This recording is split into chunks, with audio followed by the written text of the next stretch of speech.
Brilliance Audio. Other Birds by Sarah Addison Allen, performed by Siri Scott. That night, her second at the Dellawisp, Zoey lay in bed in the dark, unable to sleep again.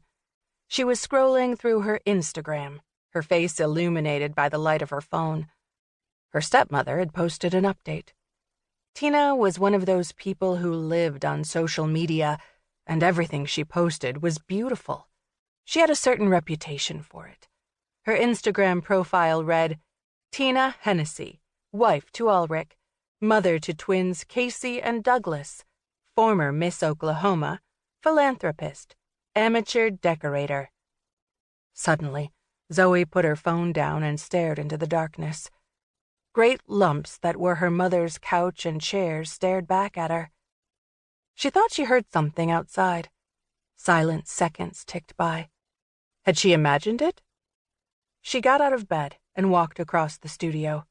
Pigeon rustled in her cage on the refrigerator, cooing sleepily like an exhausted nanny for Zoey to go back to sleep. Zoey ignored her and went to the balcony doors and opened them. Sea mist, briny and heavy, was covering the garden, smothering her view. It was so thick she almost missed it, the brief flicker of light. If she'd been a cat, her tail would have twitched. She stepped forward and leaned over the railing.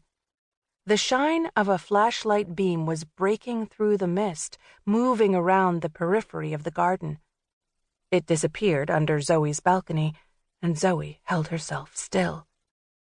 It reappeared on the other side, walking toward Lisbeth's condo. Someone was sneaking around just one night after Lisbeth Lyme died. Her bare feet were moving down the metal staircase before she was even aware of it.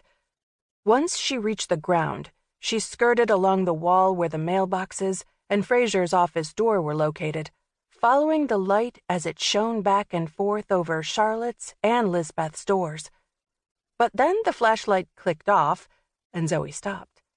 There was the sound of hurried footsteps coming near.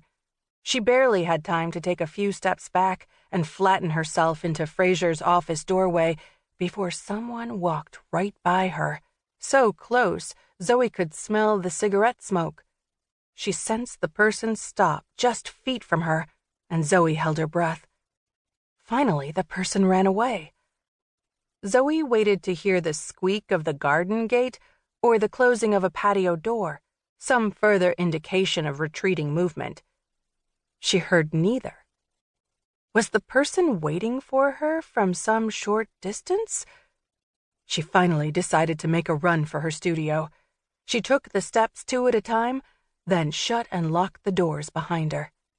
Pigeon rustled in her cage, still asleep. "The one time you don't wake up," she whispered to Pigeon. She lifted the curtains and looked out.